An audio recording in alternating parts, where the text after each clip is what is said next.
সকাল সকাল কিছুটা শাক নিয়ে বসে পড়লাম, তা আপনাদেরও শেয়ার করব বলে। আজকে লাল শাক ভাজি করব, তাই কেটে কুটে পরিষ্কার করা হচ্ছে। শাকটা বাজার থেকে কিনে আনলাম। লাল শাক কিন্তু আমার বাচ্চারা ভীষণ পছন্দ করে, তাই চেষ্টা করি মাঝে মধ্যে বাজার থেকে লাল শাকটা আনার জন্য। অবশ্য আমি সব সময় সব ধরনের শাক আমার বাচ্চাদের খাওয়ানোর চেষ্টা করে থাকি। সেজন্য অনেক যত্ন সহকারে শাকগুলো আমি রান্না বসাই, যাতে আমার বাচ্চারা শাক খেতে কোনো অনীহাই না করে, বরঞ্চ আরও চেয়েই খাবে, সেভাবে রান্না করার চেষ্টা করি।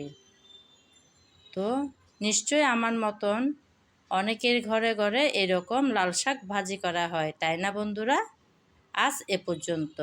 সবাই ভালো থাকবে।